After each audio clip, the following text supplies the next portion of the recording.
সকালে কিংবা রাত্রে এই একটা খাবারই আপনাদের জন্য যথেষ্ট। আসসালামু আলাইকুম ভিউয়ার্স, কেমন আছেন সবাই? তো আজকে নতুন কিছু শেয়ার করার জন্য চলে আসলাম। সকালবেলায় এই প্রোডাক্টটা বানায় ফেললাম। এটা একটা খাবার। এটার কালারটা দেখতে কত সুন্দর না? একদম রেড রেড। এটার মধ্যে কি আছে জানেন? এটার মধ্যে আছে হচ্ছে বিটরুট, আমলকি, আদা।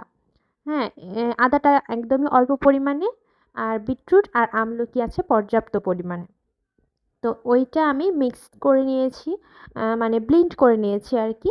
মশলার মতন করে ব্লেন্ড করে নিয়েছি। তারপরে এই তো একটু পানির সাথে মিক্সড করে আমি পানিটা একটু ফুটায় নিয়েছি।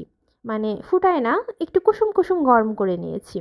তারপরে এই তো মানে ওইটা আমি আমার জন্য করছি। এইটা আরেকটু করলাম যে একটু কম মনে হচ্ছে, আমি সারাদিন রেখে দিব, রেখে দিয়ে খাবো এই জন্য আর কি।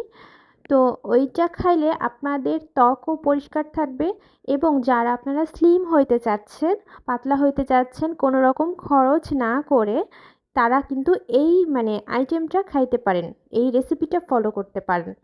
তো এই খাবারটা আমি অনেক আগে থেকেই খাই, সাধারণত এত প্রসেস করে খাই না, কিন্তু ভাবলাম যে সামনে রোজা আসছে, আমি কাজগুলো আগায় রাখলে পারে আমার জন্য ভালো হবে।